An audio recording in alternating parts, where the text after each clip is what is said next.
Bonjour à tous, je suis Marvin Clodax, je suis là pour vous démontrer un peu comment l'on peut remplacer un rétroviseur sur une marque de voiture de type C3.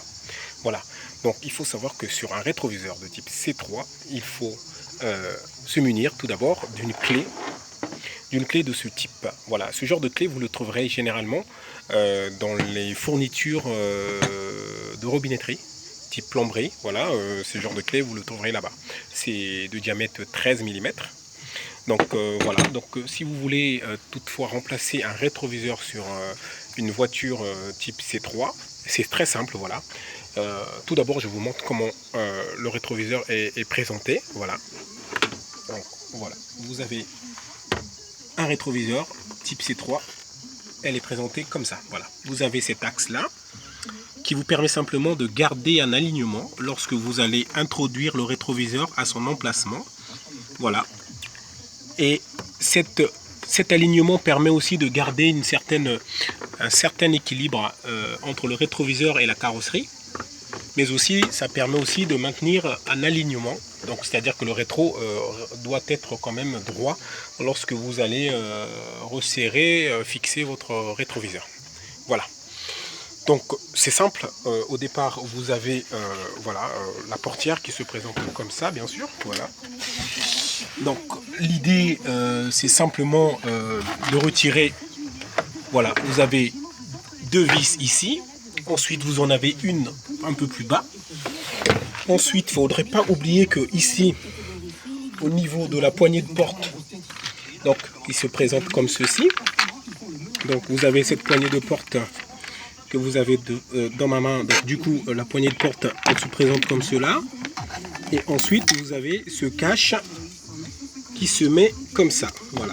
Donc vous pensez bien à retirer ce cache, d'accord, et vous avez accès aux deux vis, aux deux grandes vis qui sont ici, et c'est des vis Torx, donc voilà, c'est du Torx, donc vous utilisez du Torx, ça correspond à ça, voilà, ce type d'outillage qui vous permettra de dévisser à la fois ces boulons là et à la fois ces boulons entre un ici et trois autres ici sur le côté. Voilà, une fois que c'est fait, vous avez accès ici. Donc généralement c'est caché avec ce genre de tampon. Donc c'est simplement du scotch ruban adhésif qui mettent, voilà, vous voyez, du ruban adhésif qui est mis sur cet axe là pour cacher simplement le trou qu'on a ici. Voilà, pour éviter des infiltrations d'eau, je suppose. Donc voilà.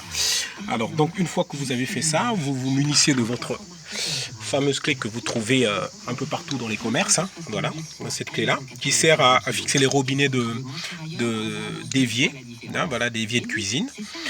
Donc vous achetez un kit comme ça et ça vous permettra simplement de visser ou de dévisser votre rétroviseur de véhicule type C3, voilà.